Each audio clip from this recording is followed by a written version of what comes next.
Olá, eu gostaria de falar neste vídeo sobre um evangelho bastante desconhecido, embora fosse muito popular no início da cristandade. O evangelho da infância de Jesus, segundo Tomé. Os evangelhos canônicos, eles registram muito pouco acerca da infância, adolescência e juventude de Jesus, muito pouco mesmo. Mateus, dos seus 28 capítulos, ele dedica apenas 2 a esse tema. Marcos não fala nada. Lucas é o que mais fala, né? Por Lucas é que nós sabemos que a família de Jesus foi até Jerusalém para celebrar a Páscoa e esqueceu Jesus lá. 3 dias depois, nos conta a Bíblia, nos conta Lucas, que eles lembraram de Jesus, né? Porque eles tinham muitos filhos, eram muitas esposas, era uma caravana. E aí eles lembraram de Jesus e voltaram. Quando voltaram ao templo. Jesus estava no templo conversando com os sacerdotes, né, com os professores, com os rabinos, e os rabinos estavam absolutamente impressionados com o conhecimento daquela criança. Essa história, Lucas registra e provavelmente ele leu nesse livro, no livro da infância de Jesus, segundo Tomé, que também conta essa história. João também não fala nada. João começa lá na eternidade, no início era o verbo e vem correndo, já fala do batismo de Jesus. A gente sabe muito pouco e a gente tem que se conformar. O que nós sabemos que é verdade acerca de Jesus, que é autêntico, está na Bíblia. Outros evangelhos, outros livros citam outras coisas. Algumas delas são autênticas, outras não são. E tem esse livro que é bastante curioso e eu gostaria de dividir ele um pouco com você, ok? Gostaria de fazer uma advertência. Se você é uma pessoa que se ofende facilmente, pondere acerca da vontade de continuar assistindo esse vídeo, porque nós falaremos aqui de temas que podem ofender algumas pessoas mais sensíveis, tá bom? Se você desejar continuar, será um prazer para a gente continuar aqui falando com você também. O livro. Diferente da maioria dos livros apócrifos, dos evangelhos apócrifos e também dos gnósticos, esse evangelho em particular era muito conhecido na antiguidade, no início do cristianismo, né? Havia muitos livros, muitas cópias desse livro, muitas cópias.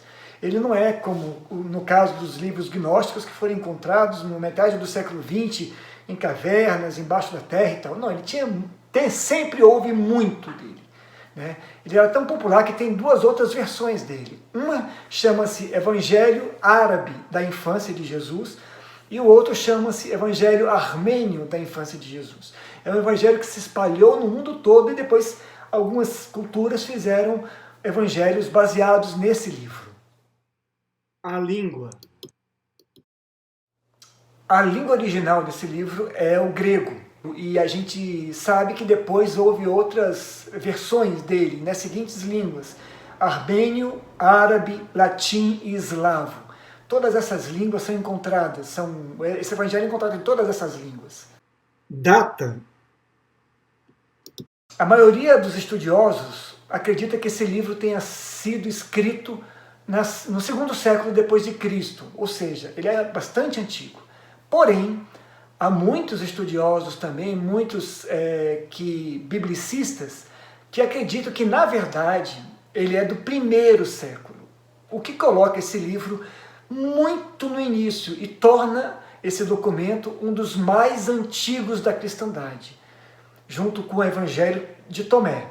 Esse é o Evangelho da infância de Tomé. O Evangelho de Tomé é mais ou menos do 1º século também, é muito antigo. E como esse livro também era muito conhecido. Autor. Durante séculos se acreditou que houvesse sido Tomé, chamado na Bíblia de Dídimo. Dídimo significa gêmeo. Mas gêmeo de quem?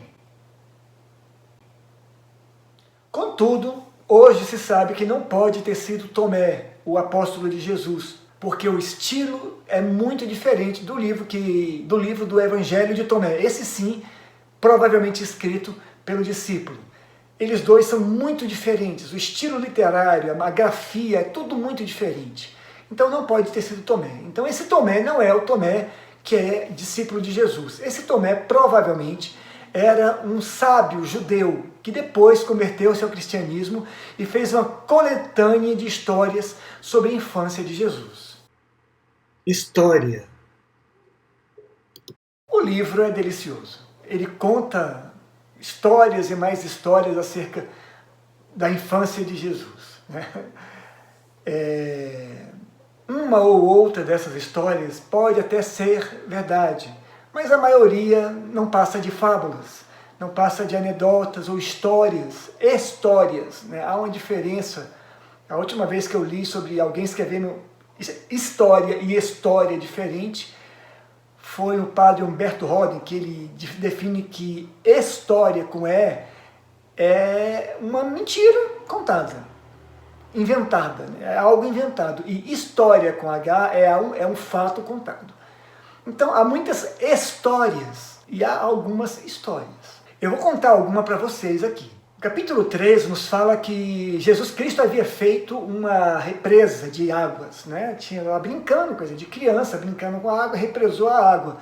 E o filho de um escriba chamado Anás foi lá e destruiu a represa, né? Quebrou a represa. Aconteceu semelhante a esses dias com meu filho. Ele fez uma represa de água lá no parquinho e alguém foi lá, um menininho, um amigo lá, amiguinho, foi lá e destruiu. Ele ficou louco, ensandecido, tem 4 anos.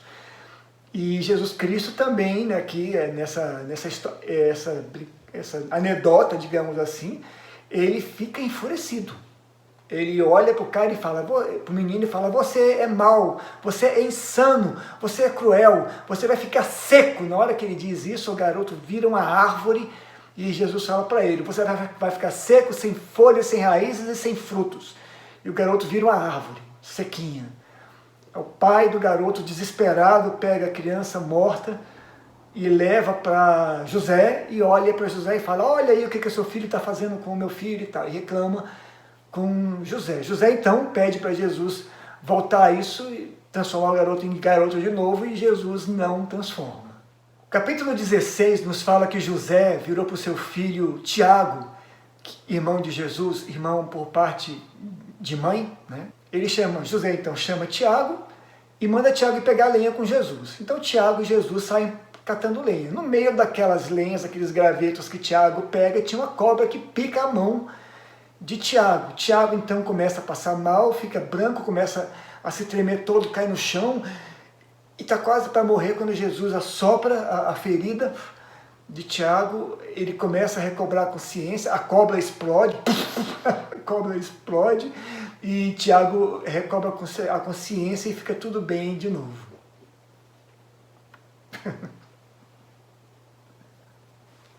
Em um outro capítulo nos conta que Jesus Cristo fez um pássaro de barro. Essa história é bastante conhecida, em diversos livros repetem isso. Ele fez um pássaro de barro e uma das pessoas uma pessoa que estava, um transeunte, brigou com ele, dizendo que ele não poderia fazer o trabalho daquele no dia de sábado. Então Jesus pega o pássaro, sopra e o pássaro sai voando. Um outro capítulo nos fala que Jesus Cristo estava ajudando José na carpintaria. E toda a vida que José estava cortando as madeiras e tal, e que ele falava, Jesus, me dá essa madeira, e Jesus ia pegar a madeira, Jesus olhava o que ele estava fazendo, se precisava de uma madeira maior, ele aumentava a madeira. Se precisava de uma madeira menor, ele diminuía a madeira, né? Ficava esticando e diminuindo as madeiras para ajudar o seu pai adotivo. Um outro capítulo nos fala uma história que Jesus estava brincando de pique-pega com as crianças e todo mundo correndo o tempo todo, e o menino é Deus, e como é que você cansa, né? Ele não cansava nunca, as crianças cansaram, queriam parar de brincar, e ele não queria que as crianças parassem de brincar. Aí as crianças falaram que iam parar de brincar, que não aguentavam mais, que iam para casa. Aí Jesus fica irritado e transforma todos eles em bodes. E aí todos eles ficam relixando, as mães das crianças colocam a mão na cabeça. Meu Deus! Olha só que Maria, olha só o que seu filho fez com os nossos filhos. Pelo amor de Deus, como é que se faz um negócio desse? E vai, falam com Maria vai lá e fala, filhinho, isso é uma coisa que não se faz, transformar os amiguinhos em bode. Isso não é legal. Aí Jesus foi lá, pediu desculpa para a mãe e transformou os bodes em garoto de novo. Os bodes viraram garotos. Aí Jesus virou para ele e falou: e agora, vamos continuar ou não? Imagina se não, né? O capítulo 9 nos traz uma história que Jesus Cristo estava brincando no terraço. As casas tinham sempre na maioria das casas tinha 2 andares, embaixo ficava a cozinha e algumas coisas assim. Em cima ficava os quartos, ou o quarto, né? E tinha um terraço, em algumas casas tinha um terraço. E as crianças estavam brincando com Jesus no terraço. Uma das crianças caiu e morreu. Caiu e morreu. As outras crianças, quando viram isso, saíram correndo. Só Jesus ficou. E chegou o pai da criança e começa a acusar Jesus. Dizer: foi você empurrou meu filho. E Jesus fala: não fui eu que empurrei o seu filho. E as crianças os adultos começam então a acusar Jesus e até maltratar Jesus. E aí nessa confusão toda ele cai também, Jesus cai. Quando Jesus cai, não morre, mas ele vira para o morto, para a criança morta e fala assim: Zenon, levanta, fala para ele se foi eu que te matei, se foi eu que te empurrei. Aí a criança morta levanta e fala: não, Senhor, não foi você que me empurrou, aliás, você me ressuscitou. Quando as pessoas viram aquilo lá de cima, ficaram aterrorizadas e maravilhadas ao mesmo tempo e ficaram glorificando a Deus pela ressurreição da criança. Um outro capítulo nos fala que estava vindo uma criança correndo e esbarrou em Jesus. Jesus caiu no chão, a criança nem ligou para ele, foi embora direto e Jesus ficou chateado com aquilo. Aí virou para ele e falou: não você virar. A criança, puf, cai durinha no chão. Eita lasqueira. Motivo da exclusão. A verdade é que esse livro nunca foi excluído, ele nunca foi nem sequer incluído, né? Quando os sábios se reuniram, os sábios cristãos, os pais da igreja se reuniram para decidir e para orar e para pedir, buscar orientação a Deus sobre o que era de fato verdade, o que não era, esse livro nem estava entre os presentes. Estava lá o Evangelho de João, estava o Evangelho de Mateus, estava o Evangelho segundo Pedro, estava o Evangelho segundo Tomé, o Evangelho segundo Tiago, mas esse Evangelho da infância nem mesmo estava lá. Nunca passou pela cabeça de ninguém que alguma dessas histórias, ou que esse livro pudesse ser todo autêntico. Alguma ou outra história pode ser. Então, diferente de outros livros, ele não foi excluído, ele não foi colocado de lado por alguma razão. Ele nunca nem foi levado a sério. Essas histórias são histórias deliciosas, são histórias muito interessantes, que divertem a gente acha até engraçado, né? Mas que nunca foram levadas a sério na antiguidade. As pessoas gostavam de ler porque falava de Jesus, falava da infância, e eram umas histórias engraçadas, mas que nunca foram levadas realmente a sério, nem na antiguidade, e nem pelos pais da igreja, nem pelos reformadores, e nem por ninguém. Eu li um livro de uma escritora chamada Anne Rice, que aliás é muito conhecida. Ela escreveu Vampiro Lestat, A Rainha dos Condenados, né, Entrevista com o Vampiro e tal. São livros ficção, né? Eu li todos eles e são ficção. E ela escreveu um livro também sobre Jesus, sobre a infância de Jesus. Eu li esse livro, eu vi esse livro alguns anos atrás, não dei a mínima para ele. Recentemente eu li e eu fiquei pensando algumas coisas ali, porque no livro ele nos faz pensar acerca da infância de maneira, o livro é ficção, obviamente, mas ele nos faz pensar de maneira tremenda, real, como é que foi a criação de Jesus. Maria e José criaram Jesus. Naquela época, como hoje, quem cria os meninos, as meninas, quem cria os filhos são as mulheres. Imagina a dificuldade que Maria teve. Muitas coisas acerca do que Jesus sabia acerca de si mesmo foi contada por Maria, foi contada por José. E outras ele aprendeu nas escrituras sagradas. Nesse livro que eu li, nesse romance, Jesus é uma criança perfeita, mas que tem sérios conflitos. Ele não entende, por exemplo, ele ainda não sabe que é Deus, né, até esse momento. E ele não entende, por exemplo, por que quando ele fica triste ou chora, o tempo fecha, as nuvens ficam negras, começa a chover. Ou porque quando ele dá boas gargalhadas, o sol se abre e aonde ele vai passando as flores abrem, desabrocham. Ele não sabe por quê, isso tudo preocupa ele. E ele pergunta sempre, ele não fica doente, ele não tem várias coisas que as outras crianças têm, e ele não sabe por quê. Ele pergunta para Maria, Maria ainda meio desorientada no livro, não sabe como falar que ele é Deus. Né? Deve ter sido difícil para Maria. O que nós sabemos que é autêntico acerca da infância de Jesus? A Bíblia nos fala que ele foi levado ao templo, como todo menino, para ser circuncidado ao 8º dia. A lei prescrevia que, nesse momento, a família deveria levar para o sacrifício uma ovelha, sem manchas. Se a família não tivesse uma ovelha, poderia levar umas pombinhas. E aí Lucas nos conta que eles eram pobrezinhos, José e Maria, e levaram essa pomba, né, para ser oferecida como resgate. Era uma tradição judaica, isso. Como você entrega a pomba para Deus e pega o filho para criar. Mais ou menos essa é a ilustração. Nós sabemos que isso aconteceu. Sabemos que Jesus crescia em conhecimento e formosura diante de Deus e diante dos homens. Sabemos que ele aprendeu muitas coisas com seus pais e aprendeu outras coisas com o Espírito Santo que o revelou e aprendeu outras coisas com a Bíblia. A Bíblia não menciona as coisas acerca dele na sua infância, porque de fato não é um período onde nos interessa a nossa salvação. Né? Jesus Cristo veio para salvar o que havia sido perdido. Então o que nos interessa, a Bíblia nos conta que foi apresentado no templo, nos conta que depois, por volta dos 12 anos, ele estava no templo, que ele já sabia que era Deus. Maria e José falam com ele: meu filho, por que você fez isso? Como se tivesse ele, né? Que tivesse feito alguma coisa. Os pais esquecem o menino e a culpa é dele, né? E aí brigam com ele: por que você fez isso? Você não sabe que eu e seu pai estávamos preocupados. E aí ele vira para a mãe, assim, com bastante seriedade, e fala assim: por que vocês estavam me procurando? Vocês não sabiam que eu deveria estar na casa do meu pai? Já sabe que é Deus, com 12 anos, já sabe quem é. Em algum momento daí para trás, ele tomou consciência disso. E daí para frente, ele já sabia que o seu destino seria a cruz. A sabedoria num livro cheio de fantasia, eu acho que há. O romance, que é um romance, nos conta que Jesus Cristo era uma criança bastante levada.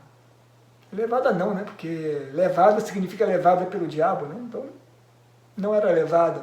Travessa, a gente não sabe, eu não sei dizer exatamente, mas nos conta que Jesus era uma criança bastante atípica. Ele superou a sua infância e tornou-se quem tornou-se: Cordeiro de Deus que tira o pecado do mundo. Essa transformação no romance, eu estou frisando isso, no romance, nesse livro que é um romance, que é uma coletânea de coisas que não podemos aferir como verdade, mas que nesse romance há uma transformação em quem ele era, as dificuldades que ele teve na sua infância, ele supera essas dificuldades e torna-se o homem que veio a ser. Isso é muito interessante para a gente. E nos ensina que nós podemos também ser o mesmo. Muitos de nós tiveram infâncias muito difíceis. Alguns de vocês, que talvez estejam me ouvindo, foram abusados, ou verbalmente, ou de outras maneiras. Alguns tiveram pais alcoólatras, alguns nem pais tiveram, nem mães tiveram. É possível você superar. Algumas marcas ficam e nos transformam em quem nós somos. E Deus nos ajuda a superar as nossas dificuldades. Não deve ter sido fácil para Jesus ser uma criança tão especial. Não deve ter sido fácil para ele, que tinha irmãos. José tinha outras esposas e tinha filhos. A Bíblia nos conta o nome de alguns deles e nos diz o nome de algumas irmãs também. Não devia ser fácil ser uma criança perfeita, porque ele era uma criança perfeita. O fato é esse: ele era filho de Deus, ele jamais pecou, ele jamais respondeu de maneira malcriada ou mentiu, nada. Ser uma criança perfeita num mundo imperfeito é muito complicado. E depois que ele cresce, a história não deixa claro, mas ele deve ter perdido o pai adotivo lá pelos 16 anos, ele torna-se arrimo de família, ele era o mais velho, então cabia a ele agora criar os irmãos e sustentar a mãe. Olha que difícil. A Bíblia nos fala em Isaías que ele era um homem de dores, experimentado, que não tinha nada que as pessoas olhavam para ele e não viam nele nada de tão especial, porque ele era um homem duro.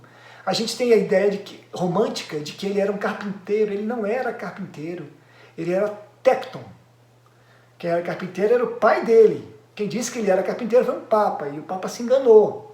Papa se engana. Ele era tecton, uma espécie de pedreiro, daí que vem placas tectônicas. O grego nos fala que ele era tecton, ele era um tipo de faz tudo. Ele ia para o meio da praça com outras pessoas e ficava ali. Quando alguém precisava de um trabalho, alguém que era mais abonado, rico, chegava e falava assim, estou precisando de um encanador, alguém aí um monte de gente pulava, entre eles Jesus. Ele foi dureza a vida dele. A gente sabe que provavelmente pode ter sido que José de Arimateia tenha participado da educação, era um tio dele. José de Arimateia era um homem rico, pode ter financiado boa parte da educação de Jesus. Nós conhecemos pelas parábolas dele que ele sabe muita coisa. E muitas coisas que ele sabe, ele aprendeu nos livros, ele lendo.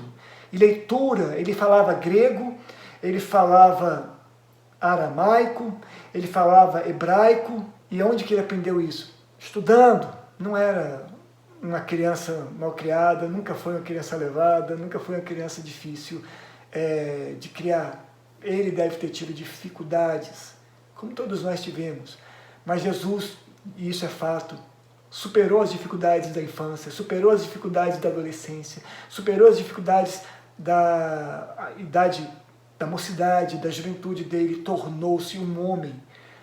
E tornou-se um homem maravilhoso, o Filho de Deus, aquele que veio a ser o Salvador da humanidade. Deus nos abençoe, que nós possamos, em nome de Jesus, sermos transformados e superarmos as dificuldades que tivemos no passado. Façamos como Paulo fez, que disse, esquecendo-me das coisas que para trás ficam, eu prossigo para o alvo, para o prêmio. Então, Deus nos ajude a superar as coisas ruins, os traumas, e vamos em frente, porque a nossa coroa nos espera e Deus nos ajude. Deus abençoe sua vida, sou o pastor Paulo Tide, grande abraço e a gente se vê pelo caminho.